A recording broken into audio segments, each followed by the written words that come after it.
Magandang araw pong muli sa lahat ng aking viewer at subscriber. Muli po sa pagkakataong ito, isang magandang topic na naman po ang aking isi-share sa inyo. Isang magandang topic ang aking ibabahagi na kung saan ito po ay tungkol pa rin sa dokumento ng lupa. Isang tax declaration na walang titulo. At ang suliranin o problema ng sinasabing tax declaration, ito po ay walang at number at survey number. Narito po yung halimbawa ng aking sinasabing tax declaration. Ayan, kung mapapansin po ninyo, wala pong lot number and survey number. Hindi lamang po iyan, maging yung iba ko pang kliyente, bagamat magkaiba ng lugar o barangay, pero ito po'y parehas ng pareho sa iisang lang siya, iisang municipality. Laguna. Ito po ngayon ang bibigyan kong pansin, bibigyan ko ng paliwanag para sa lahat po ng aking tagapanood, sa lahat ng aking viewer na may ganitong uring suliranin. Maging gabay niyo pong muli itong aking video sa pag-aayos ng inyong dokumento sa lupa. Ano po ba ang madalas na nangyayari? Bakit nagkakaroon ng ganitong klase ng dokumento na kung saan bagamat may pangalan, may address at may sukat, pero walang lot number at survey number? Mahalaga pong ipaliwanag ko muna ang isang halimbawa na aking ginawa para mas lalo niyo pong maunawaan. Meron po akong ginawang isang sample na drawing. Mapapansin nyo, ito po ay kunyari isang tax declaration. At ang tax declaration, ipinagpalagay natin na merong sukat na 1 hektarya o 10,000 square meter. At yung 1 hektarya, yun na po yung kabuuan. At ngayon po, noong 1950, halimbawa 1950, doon sa 1 hektaryang lupa, meron pong nakabili ng 200 square meter. 200 square meter. Pagkaraan ng ilang taon, 1960, may nakabili na naman 250 square meter. Dumating yung 1970, may nakabili na naman 400 square meter. Sumunod, 1980, may nakabili 300 square meter. Hanggang may nakabili ng 1990, 400 square meter. Tapos, pinaka-latest, may nakabili is 2000, year 2000, nakabili ng 300. At lahat po ng nakabiling lupang yan, lahat ng nabiling lupa, ay galing sa iisang lot number, sa iisang area na kung saan, gaya ng sinabi ko, ay yung 10,000 square meter, o 1 hektarya. Ngayon, ang tamang proseso po kasi sa pagkaganito pong sitwasyon ng lupa, kapag bumili ng portion na walang titulo, dapat po kasi yan magkaroon muna ng approved plan survey. Dapat ipinahiwalay sa kabuuang sukat. Pagkatapos na maihiwalay, pagkatapos na makuha yung kanyang approved plan, sa kanya ipuproseso nang sa ganun magkaroon na siya ng sariling tax declaration. Pero ang problema po kasi, ang nangyayari, may mga ilang assessor office din po ang merong konting pagkakamali. Ano po bang ibig kong sabihin? Ito po base sa aking personal na naranasan at kasalukuyan kong ginagawa. Meron po kasi akong inaasikaso na isang tax declaration din, at ang aking kliyente ay portion lang ang binili. Mula sa 500 square meter, bumili ang aking kliyente ng 150 square meter. Ngayon, nung aking inaasikaso para magkaroon ng sariling approved plan survey at nang mapagawa na rin ng sariling tax declaration, Ang naging record po sa assessor ay ganito. Yung lot number, halimbawa 100, meron ng ibang tax declaration na galing din dun sa isang area. At yung sa kliyente ko, binago ang lot number. Hindi galing dun sa lumang lot number. Ano po? Ngayon, pagka ganun po, sinasabi ko ay maling pagkaunawa. Pagka ganun po, magugulo po ang record. Kasi ang tama pong proseso, halimbawa, 1 hektarya, 5 tao ang nakabili o 6 na tao. Bagamat nakabili na po yan, bagamat nakakuha na yan ng surveyor at nagkaroon na ng approved plan survey, hindi po dapat mabago yung kanyang lot number. Dapat manatili siyang lot. Kung lot 100, dapat manatili siyang lot 100. Ngayon, ano yung mga pagkakakilanlan ng mga kanya-kanyang loteng nabili? Dapat ang mangyayari po, halimbawa, kung nung 1950 nakabili ng lote, dapat ang lot number na magiging resulta ay lot number 100-A. Ano po? O tapos nun, sumunod 1960 may nakabili, nagpa-approve plan survey, dapat ang lot number ng lupa o tax declaration na igagawa sa kanya ng assessor ay lot 100-B. Ganun po. Hanggang pag naulit na naman, may bumili na naman 1970, ganun na naman po. Lot 100-C. Hindi po maaaring mawala yung lot number. Ano po? Mahati na lang siya, madidivide na lang siya, pero ang lot number mananatili. Ganun po dapat. Ngayon sa pagkakataong ito, ano po yung naging dahilan nitong tax declaration? Bakit wala siyang lot number at survey number? Ano po? Kasi po, ang naging problema naman nito ay ganito. Kung halimbawa yung natirang lote, halimbawa 1,000 square meter na bili, kaya lang yung nakabili hindi po maalam, hindi rin alam kung paano ang tamang proseso, hindi rin alam kung anong dapat gawin para maayos yung kanyang dokumento. At ganun din po si assessor office, bagamat nag-i-inspection, pero base lang sa pagtatanong kung sino yung mga naka-position, ganyan po yan. Kaya nung ginawan po ng tax declaration, hindi nalagyan ng lot number. Gaya po nito. Walang lot number. Pero ang tanong, pagka ganito po bang uri ng problema ng dokumento, may solusyon pa ba? At kung may solusyon, ano po kaya ang dapat gawin? Una, hindi niyo po kailangan kumuha agad-agad ng isang surveyor. Dahil kapag kumuha po kayo ng surveyor,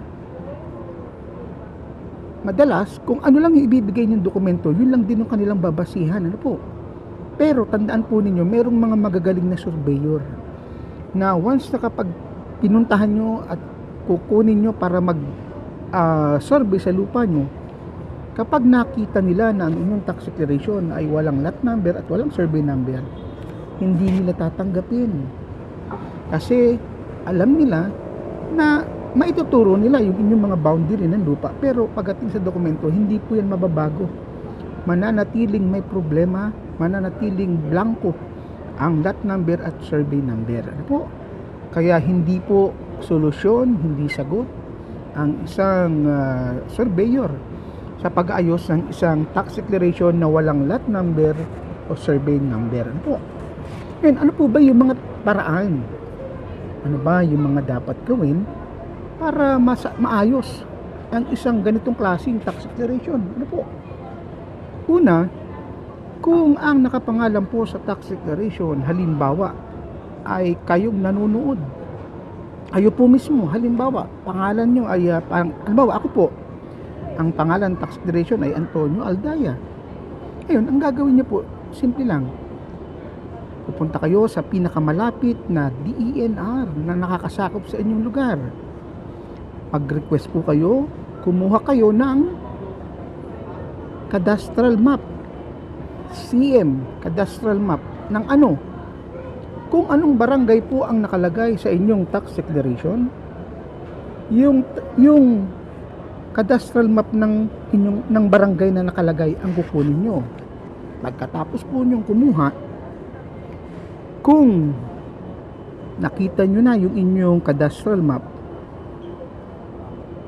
madalas po sa cadastral map may mga nakalagay na lot number, ano po. At para makatulong sa inyo yung sinasabing cadastral map, yung inyong tax declaration pinangahawakan, kung mapapansin nyo po ay merong mga ka-boundary. Meron siyang north, south, east, at west. Ano po?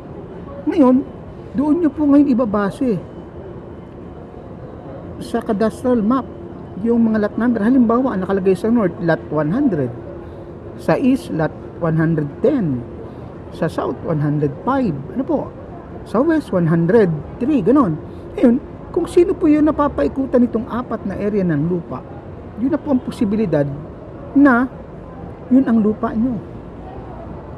Pagkatapos nyo pong halimbawa, makita na meron kayong nakita na, may prospect na kayong lot number, ikuhan nyo po siya ng lot data computation.